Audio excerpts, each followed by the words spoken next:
Boardwalks bringing visitors closer to the water's edge, plush green lawns for recreational activities, and playgrounds featuring water and nature-themed play areas. These are just some of the proposed ideas for the Jurong Lake Gardens West, unveiled at the first public exhibition on the gardens today. The western part of the gardens is the first to be developed, with works expected to be completed in 2017. And some residents are already looking forward to it. We are really excited about what is coming up, and many of the programs they are putting in are like trying to make it as interactive as possible. So it is just not simply walking through the park and just enjoying a breeze kind of thing. There are things that we can get involved in. In the past, we usually travel to Malaysia or out of Singapore, to view all these butterflies, all the natural activities, which hardly we have it in Singapore. So I think this will be very good, especially I think having kids now, I think it's good for them as part of the education.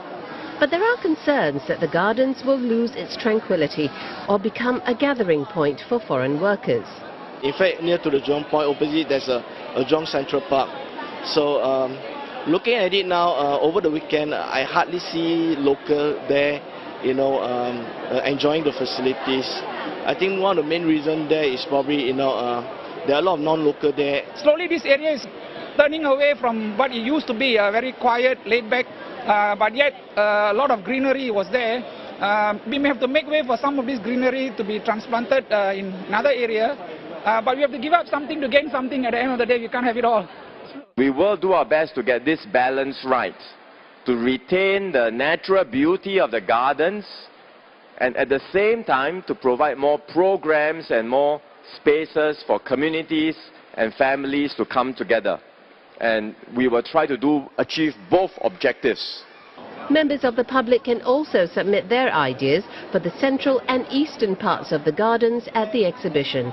Mr. Wong, who heads the committee that's looking into the area's development, has some ideas of his own. For instance, Jurong Lake Gardens East, which is where the new science centre will be located, can showcase projects on science and nature. The eastern and central parts of the gardens will be ready from 2020 onwards.